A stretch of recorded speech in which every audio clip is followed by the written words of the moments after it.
நடிகர் சூர்யா இந்தி படத்தில் நடிக்க இருந்ததால் தான் இந்தி எதிர்ப்பை பற்றிய புறநானூறு படத்தில் இருந்து விலகியதாக தகவல்கள் வெளியாகியுள்ளன.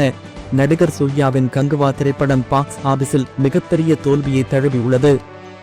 கங்குவா படத்தின் தோல்வியை தொடர்ந்து சூர்யா நடிக்கவிருந்த அடுத்தடுத்து 2 படங்களும் அவர் கைவிட்டு போயுள்ளன.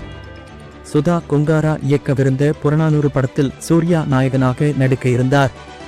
இப்படத்திற்கான அதிகாரப்பூர்வ அறிவிப்பு எல்லாம் வெளியான பின் இப்படத்தில் இருந்து சூர்யா விலகினார். இப்படத்தில் தற்போது சிவகார்த்திகேயன் நாயகனாக நடிக்க ஒப்பந்தமாகியுள்ளார். ஆனால் சூர்யா புறநானூறு படத்தில் இருந்து விலகியது குறித்தான காரணம் இதுவரை வெளிவராமல் இருந்தது. இந்த காரணத்தை தற்போது வலைபேச்சு பிஸ்மி தனது சேனலில் தெரிவித்துள்ளார். இந்தி எதிர்ப்பு போராட்டத்தை மையமாக வைத்து புறநானூறு திரைப்படம் உருவாகி இருந்தது. இன்னொரு பக்கம் சூர்யா இந்தியில் கர்ணா என்கிற மாபெரும் வரலாற்று திரைப்படத்தில் நடிப்பதற்கான பேச்சுவார்த்தை நடந்து வந்தது.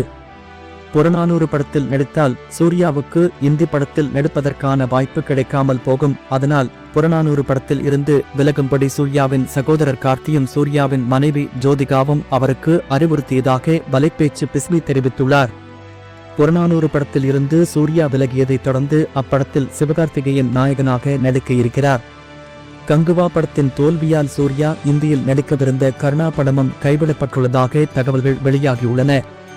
சூரரை போற்று மாதிரியான ஒரு மாபெரும் வெற்றி படத்தை கொடுத்த சுதா கொங்காராவின் கதையில் நடிக்கும் வாய்ப்பை சூர்யா தவறவிட்டதும் இல்லாமல் தற்போது கர்ணா படமும் அவர் கையை விட்டு நழுவியுள்ளது.